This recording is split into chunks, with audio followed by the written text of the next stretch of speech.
un vrai démarrage avec le lancement par Elon Musk, l'industriel le plus connu au monde, de Neuralink, société destinée à mettre des microprocesseurs dans nos cerveaux pour augmenter nos capacités intellectuelles et nous rendre compétitifs face à l'intelligence artificielle, mais également à l'horizon 2022-2030 pour éviter le déclin cognitif chez les personnes âgées.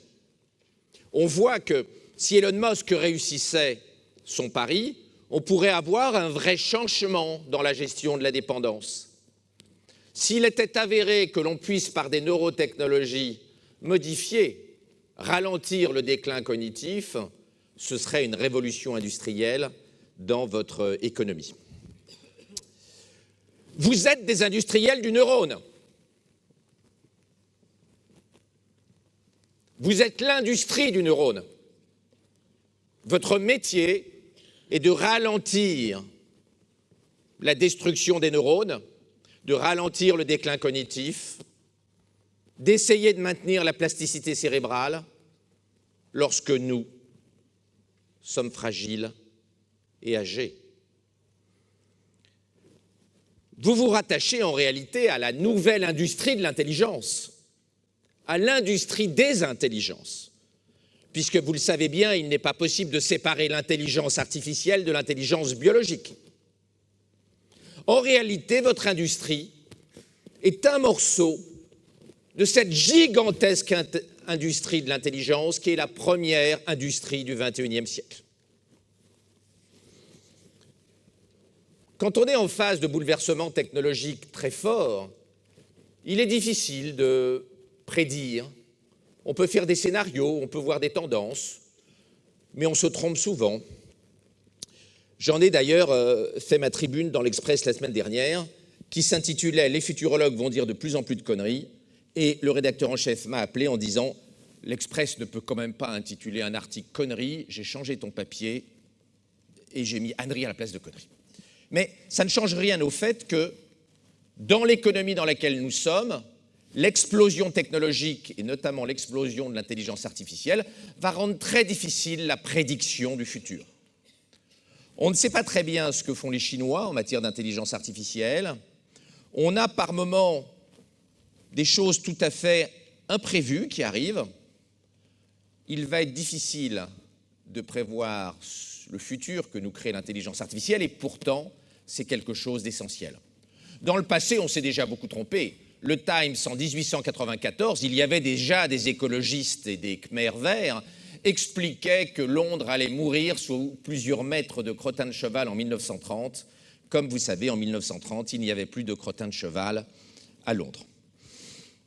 Personne n'a prévu certaines évolutions technologiques, comme l'entrée de l'homme le plus riche du monde, Jeff Bezos, dans l'espace avec ses fusées Blue Origin. Nous allons avoir dans l'industrie de l'intelligence des surprises de même nature dans les décennies qui viennent. Nous sommes le siècle des signes noirs.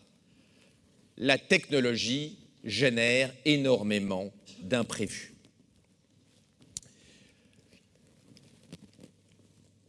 Nous avons deux futurs.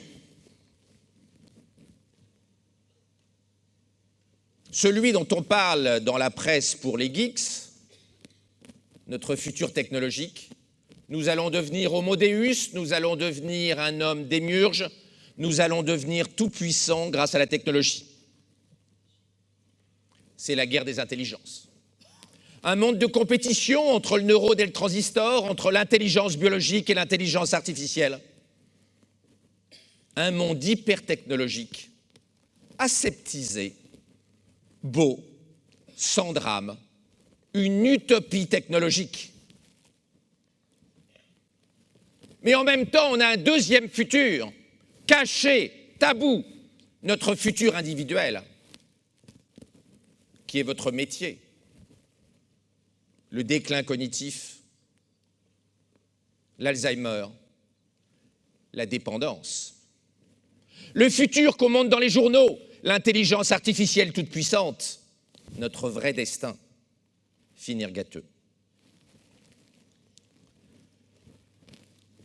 Le fonctionnement du cerveau biologique est totalement différent des cerveaux artificiels. D'abord, il faut beaucoup de temps pour fabriquer un cerveau biologique. Il faut 30 ans. Entre la partie gauche et la partie droite, et ceux qui parmi vous ont des enfants, vous savez que dans l'éducation, c'est souvent le moment le plus facile, car l'éducation n'est pas toujours évidente, notamment quand nos enfants deviennent ados. Pour fabriquer un radiologue, un patron d'EHPAD, il faut 30 ans. Et ça ne marche pas toujours, notamment chez les jeunes générations qui consomment beaucoup de hache. 30 ans. Pour dupliquer une intelligence artificielle, il faut 1/1000 de seconde. Mais ça n'est pas tout. L'intelligence artificielle est éternelle. Nos neurones commencent à vraiment déconner à partir d'un siècle. D'un côté, une intelligence artificielle qui galope, qui se fabrique très vite, qui est immortelle. De l'autre, nos neurones qui nous conduisent dans vos institutions.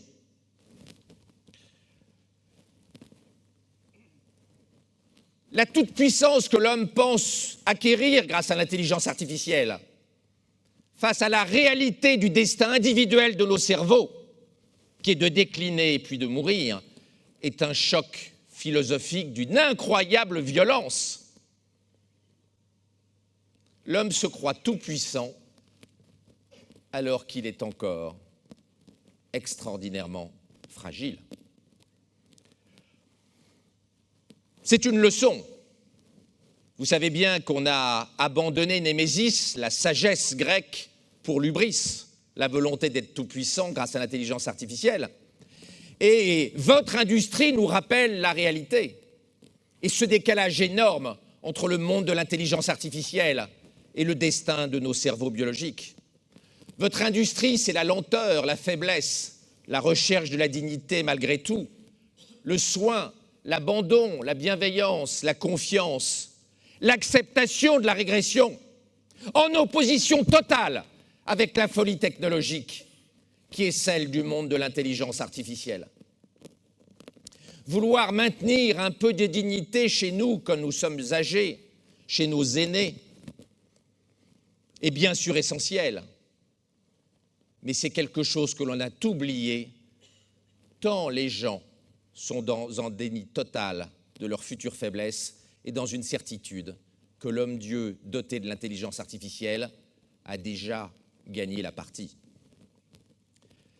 Ce décalage, il est incroyable. C'est la raison d'ailleurs pour laquelle votre industrie est cachée. Le tabou est extraordinaire. L'Alzheimer, la dépendance, c'est Métropolis 2.0.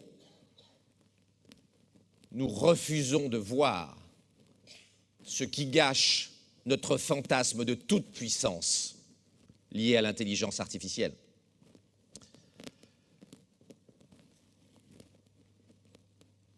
L'Alzheimer, c'est un peu le vélociraptor de Jurassic Park, mais pourtant, nous n'allons pas tous faire un Alzheimer. Il y a une bonne surprise et une mauvaise surprise dans votre industrie. Enfin, pour vous, c'est des bonnes surprises pour votre chiffre d'affaires. Mais la bonne surprise, c'est qu'en réalité, le taux d'Alzheimer par classe d'âge dans les pays développés a tendance à baisser, même si le nombre d'Alzheimer par effet démographique augmente. On le voit notamment aux États-Unis où sur certaines tranches d'âge, le taux d'Alzheimer a baissé de 40% en incidence. En revanche, les tout derniers traitements ont échoué, les anticorps anti-plaques ont échoué et les dernières molécules anti-BACE ont échoué et Astra a retiré ses essais cliniques avant-hier. Il n'y aura pas de traitement contre l'Alzheimer dans les années qui viennent. C'est heureux pour votre industrie, ça n'est pas heureux pour nous en tant que malades individuels. L'intelligence artificielle, on peut s'en servir de plein de façons dans votre secteur. Pour dépister, un papier récent a montré qu'une intelligence artificielle dépiste l'Alzheimer 10 ans plus tôt que les meilleurs radiologues sur une IRM. 10 ans avant. De quoi consommer beaucoup de boîtes de Prozac si l'on se fait dépister, puisqu'il n'y a toujours aucun traitement. Dans le futur, on se servira de l'intelligence artificielle pour développer des traitements. pour suppléer, par exemple pour aider les gens avec un téléphone portable à reconnaître le visage des êtres aimés qu'ils ne reconnaissent pas, enfin pendant la phase où ils savent encore, où ils ont mis leur iPhone et l'allumer. La robotisation du care, lorsque les robots dotés d'intelligence artificielle seront plus économiques. Le développement des implants d'Elon Musk, bien sûr, c'est de l'intelligence artificielle. Les techniques d'uploading, qui sont aujourd'hui du domaine de la science-fiction, pour extraire la conscience d'un cerveau biologique, pour le mettre dans un ordinateur, c'est quelque chose qui fascine les gens de Google, et notamment Ray Kurzweil. Et puis, bien sûr, les liens très étroits, mais on y reviendra tout à l'heure, entre philosophie, sociologie et intelligence artificielle.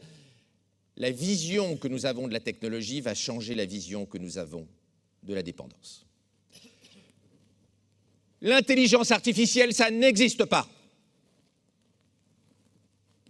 Il n'y a en fait qu'un mélange entre l'intelligence artificielle et l'intelligence biologique.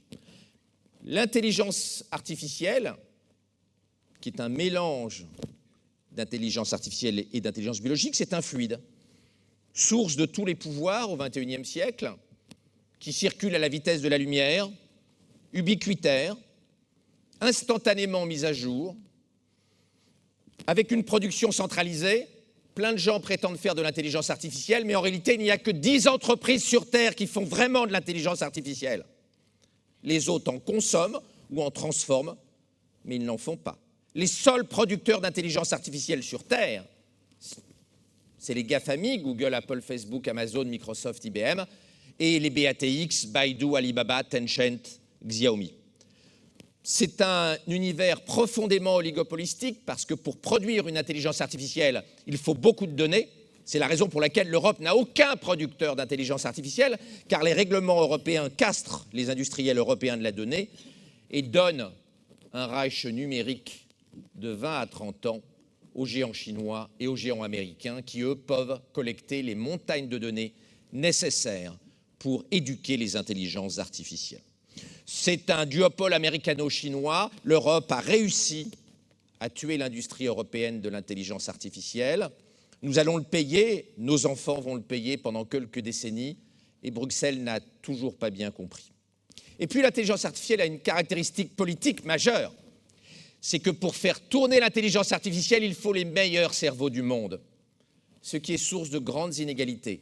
Car l'intelligence artificielle génère beaucoup de richesses, et vous savez que les hommes les plus riches sur Terre aujourd'hui sont les gens qui fabriquent de l'intelligence artificielle, les propriétaires des GAFA et puis des BATX. Mais pour faire tourner l'intelligence artificielle, il faut des gens extraordinairement intelligents, qui sont payés au-delà de ce que vous imaginez. Pour l'économie, cela entraîne des modifications incroyables, géopolitiques, d'accélération du business. Cela génère un mercato des cerveaux qui devient angoissant. Il y a une course mondiale pour acquérir les meilleurs cerveaux. Ce qu'on appelle la cognification, c'est-à-dire mettre de l'intelligence artificielle partout, chez certains, notamment sociologues pessimistes de gauche,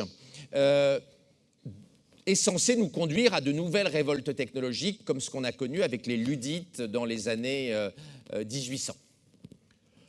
D'autres sont beaucoup plus optimistes, comme Sergey Brin, le cofondateur de Google, qui voit des machines qui vont raisonner et qui vont tout faire mieux que nous, voire encore plus futuristes, comme Son, l'homme le plus riche du Japon, qui a 2 fonds de 100 milliards de dollars et qui faisait la couverture de The Economist le mois dernier, et dont l'objectif est de fabriquer d'ici 2035 des robots ayant 10 000 de quotient intellectuel. Ce qui, s'il réussissait, pourrait poser quelques problèmes et conduire à une société qui ferait que Black Mirror nous semblerait bien mièvre et bien timide. Alors, l'intelligence artificielle, elle a commencé en 1956, où quelques académiques américains ont fait un énorme mensonge politique. Ils ont imité Éric le Rouge. Vous savez que quand Éric le Rouge a voulu quitter l'Islande pour aller au Groenland, il a raconté à ses équipiers qu'il avait trouvé un pays vert, le Groenland.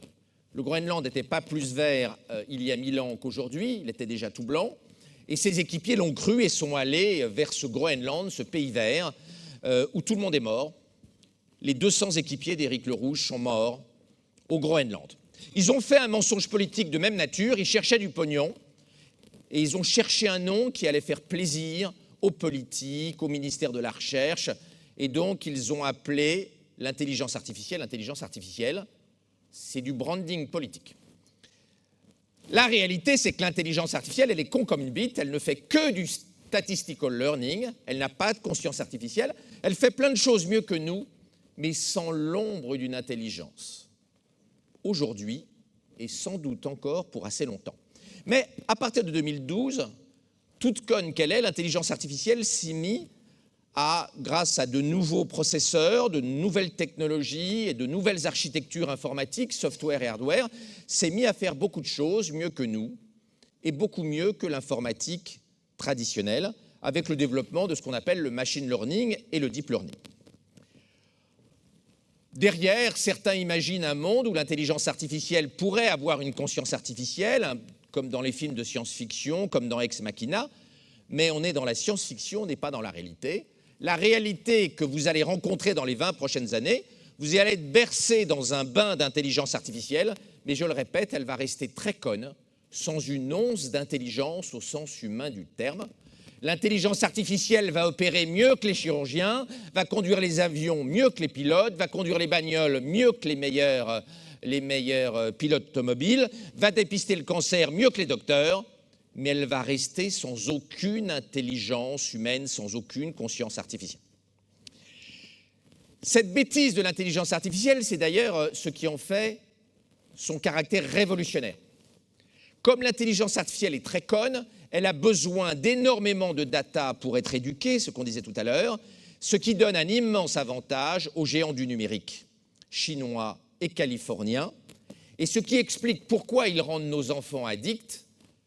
Si nos enfants n'étaient pas addicts aux applicatifs d'intelligence artificielle des géants du numérique, il n'y aurait pas d'intelligence artificielle, car l'intelligence artificielle, je le répète, a besoin de montagnes de données, et seule notre addiction peut apporter aux géants du numérique ces données. Les conséquences pour le travail, elles sont très incertaines. Vous savez que la fin du travail a été théorisée depuis très longtemps. 2 empereurs romains ont interdit les outils de levage à Rome de peur de créer du chômage. La reine Élisabeth Ier a interdit les machines à tricoter pour la même raison. Malthus, je ne vous fais pas de dessin. Et même les prix Nobel et les meilleurs chercheurs américains, le 22 mars 1964, ont fait un papier à destination du président des États-Unis expliquant que l'informatique allait mettre tous les Américains au chômage. Y compris Pauling, double prix Nobel, qui s'est ridiculisé, enfin, qui en tout cas a montré qu'on peut être un savant de gauche et ne pas comprendre la dynamique économique schumpeterienne. Stiglitz dit des choses à peu près comparables aujourd'hui quand il propose d'interdire l'intelligence artificielle pour sauver le travail.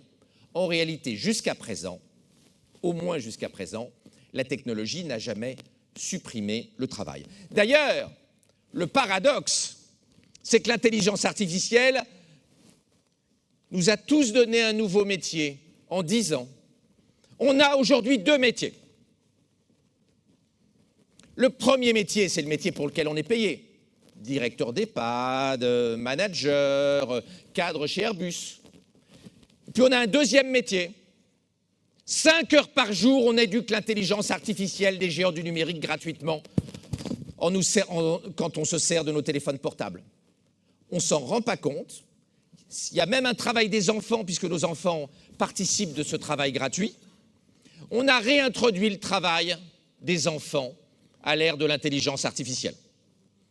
Et on ne s'en rend pas compte et on le fait gratuitement et en plus on est content. Donc non seulement l'intelligence artificielle n'a pas tué le travail, mais elle nous a donné un deuxième travail, un travail gratuit, un travail à but non lucratif. On est quasiment dans une utopie à la Benoît Hamon, de travail à but non lucratif, coopératif. On croirait les utopies socialistes des années 1850.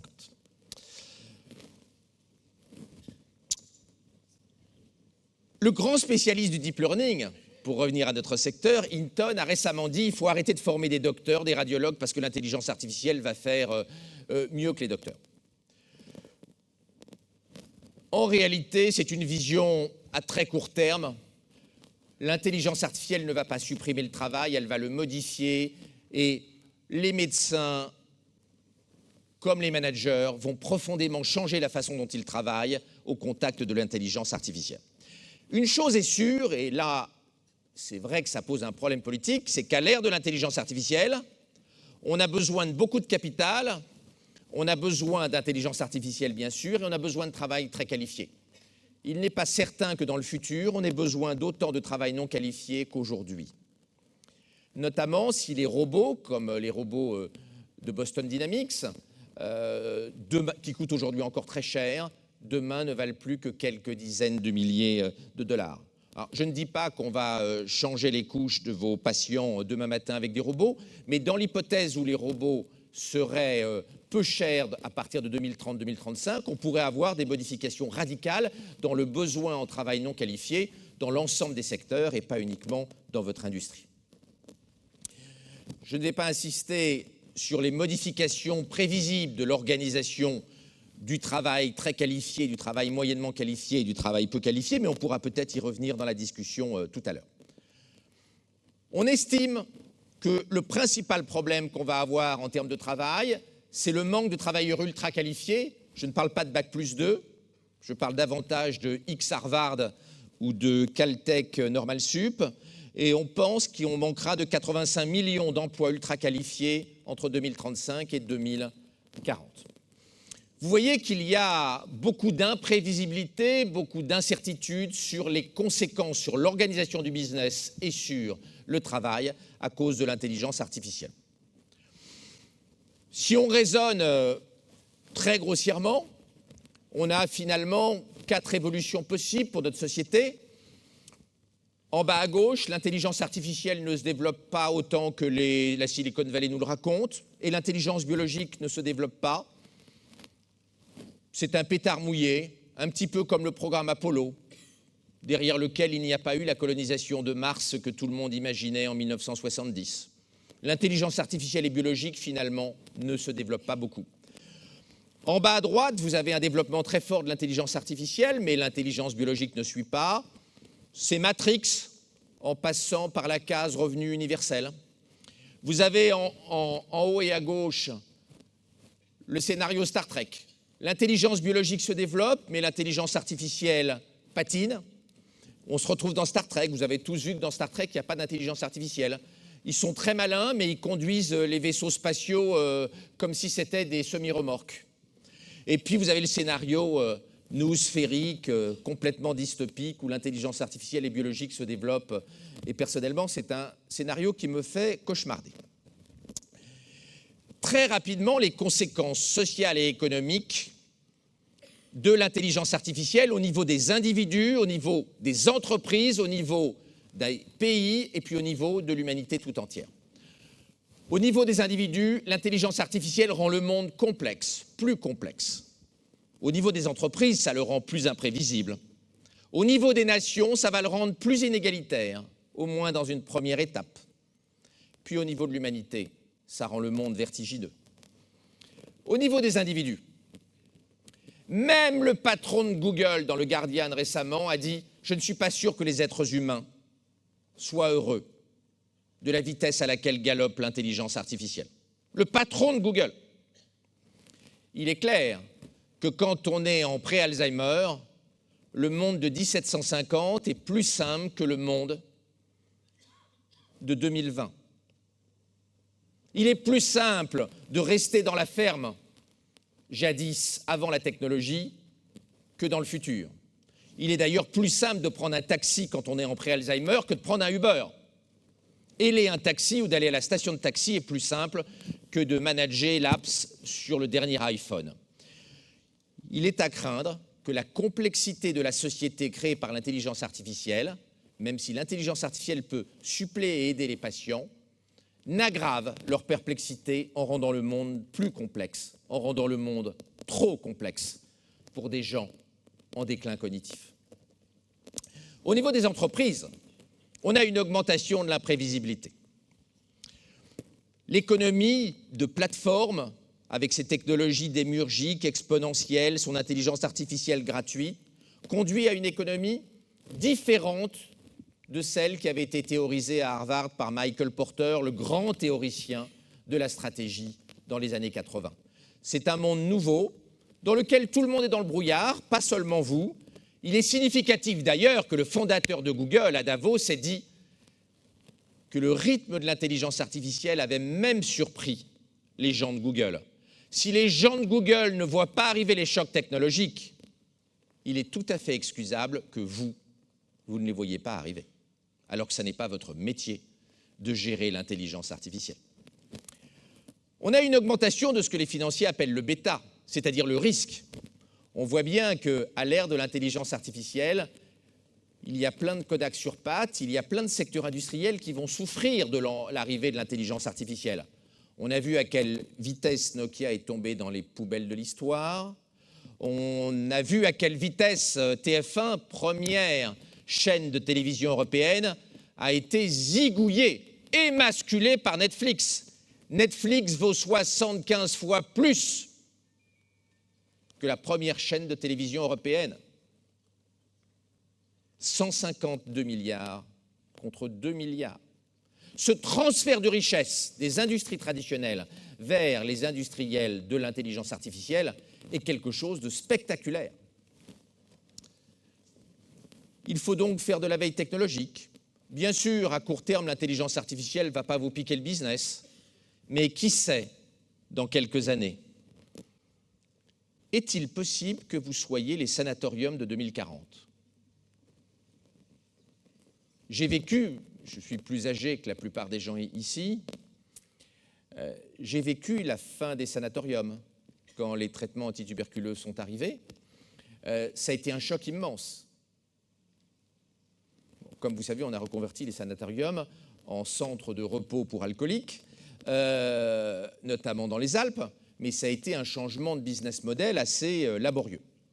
C'est d'ailleurs pour ça que je pense que d'étudier le cas Invisalign est très très intéressant pour votre industrie, car il y a énormément de points communs dans l'impact que va avoir l'intelligence artificielle sur votre business et Invisalign.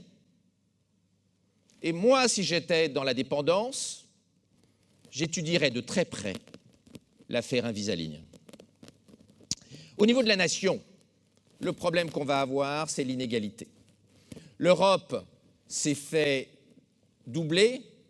The Economist parlait d'intelligence artificielle récemment. Il n'y avait l'Europe ni en couverture, ni à l'intérieur du dossier. On ne parlait que de la Chine et les États-Unis. Allons-nous devenir une colonie numérique, une colonie technologique des géants de l'intelligence artificielle ? La réponse aujourd'hui, si nous continuons à déconner, et si nos politiques sont toujours aussi immatures en Europe sur le sujet, la réponse est oui. La réponse est oui. Vous avez vu ce qui s'est passé après avoir investi 30 ans sur ces décodeurs. Canal+ est venu demander pardon et est tombé dans les pattes d'Apple. Total a confié à Google son exploration pétrolière, car seule l'intelligence artificielle de Google peut remplir les missions dont Total a besoin. Carrefour s'est allié à Tencent en Chine et à Google en Europe.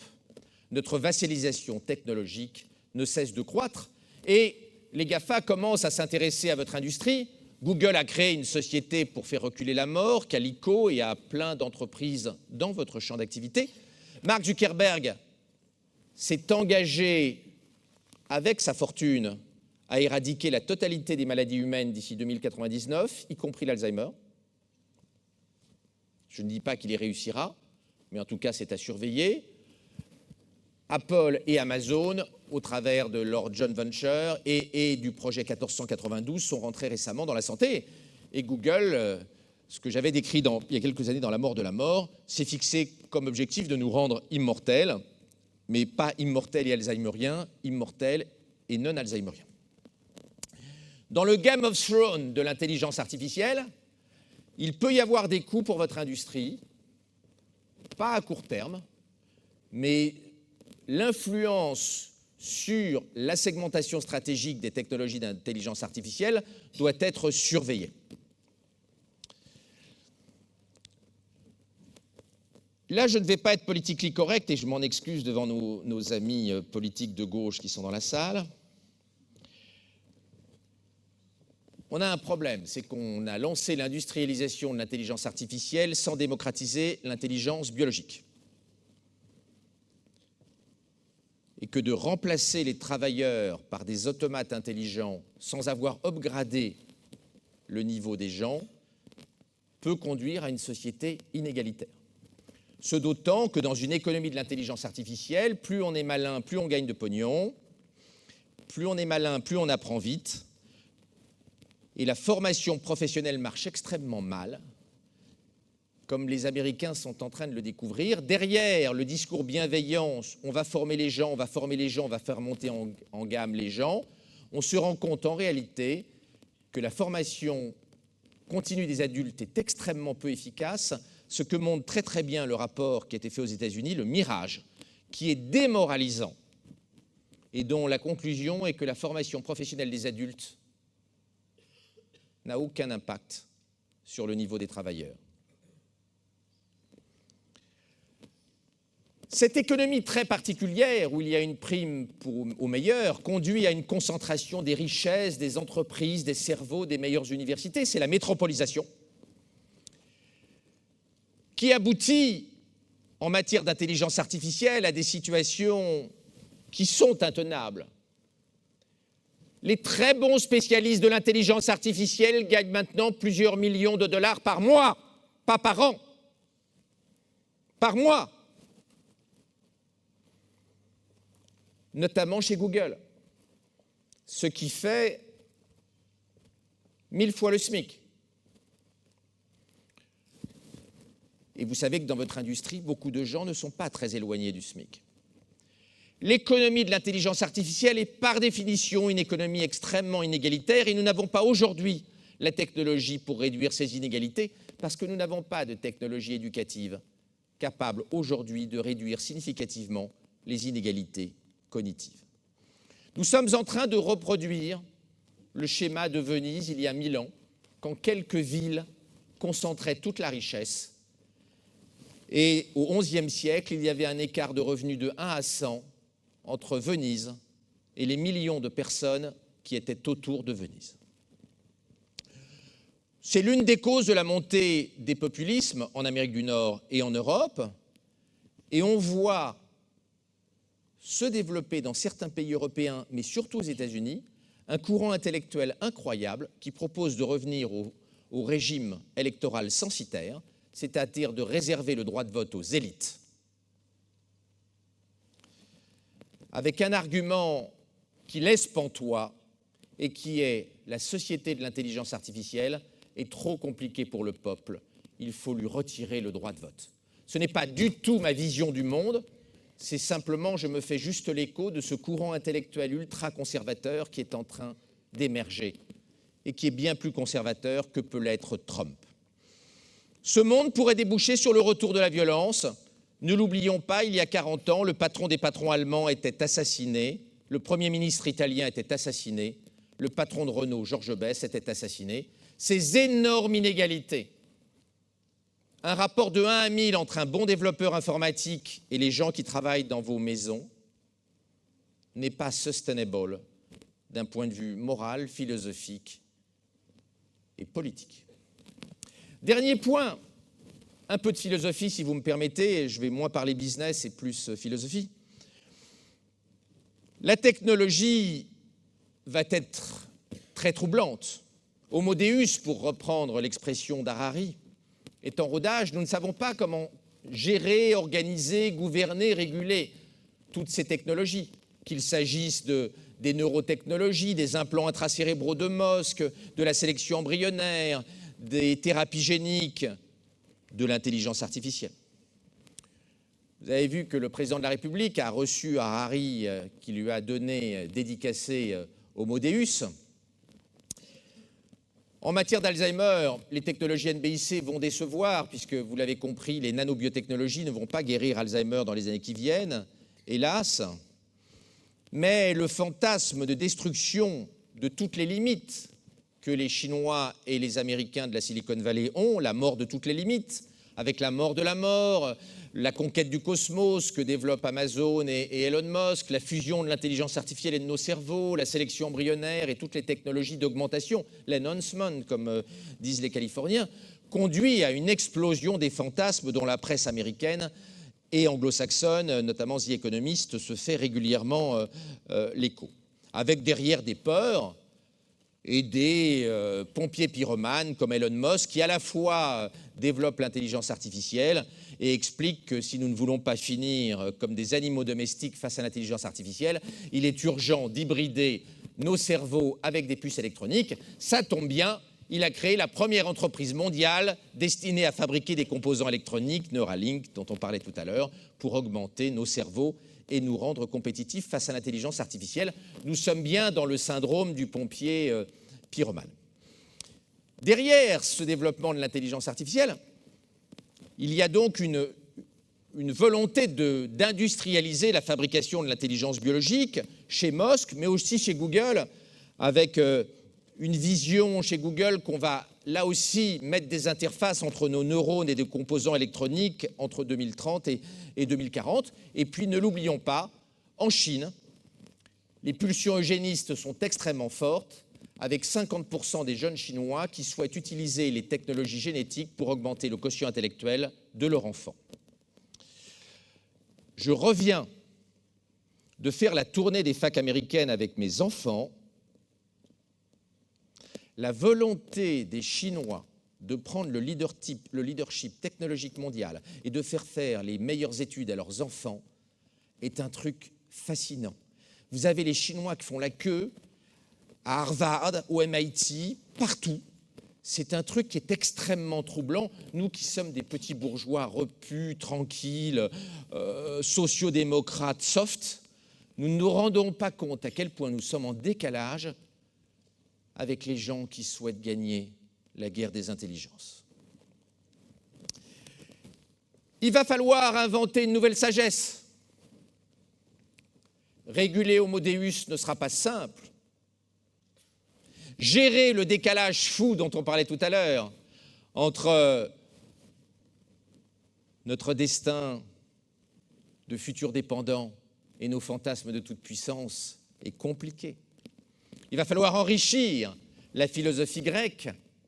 Je ne suis pas du tout certain que Le Point a raison quand il explique que les vrais philosophes du XXIe siècle, c'est Zuckerberg, les dirigeants de Google, Peter Thiel et Elon Musk. Je pense qu'entre la philosophie démiurgique de la Silicon Valley et notre héritage philosophique judéo-chrétien et grec, nous pouvons trouver un équilibre. Il faut faire attention à une tendance de la Silicon Valley qui, à mon avis, va créer des angoisses de dévalorisation incroyables. Les TEDx, les X-Prize expliquent sur YouTube, et nos gamins voient ça, que si on ne change pas la vie d'1 milliard de personnes en 10 ans, on est un loser, on est un minable. Si on explique aux gens qui, avec courage, gèrent nos patients alzheimeriens dans vos institutions, qu'on est un loser si on ne change pas la vie d'1 milliard de personnes en 10 ans, comme l'expliquent les gens de la Silicon Valley, on va créer beaucoup de gens malheureux et beaucoup de gens aigris. Et on va créer une psychopathie sociale et politique absolument insupportable. Il faut mettre un peu de raison dans cette folie technologique.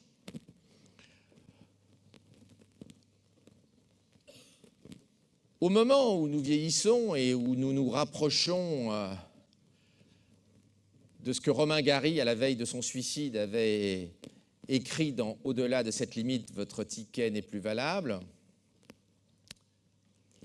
nous devons nous servir de la technologie, bien sûr, mais nous devons surtout, et c'est encore plus important, trouver une sagesse qui nous permet de trouver un équilibre social et politique et créer une vie qui, demain, soit digne, acceptable et la plus égalitaire possible pour l'ensemble de nos concitoyens.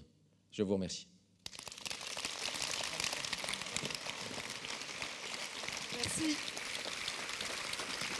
Merci beaucoup, cher Laurent Alexandre. Je suis sûre que vous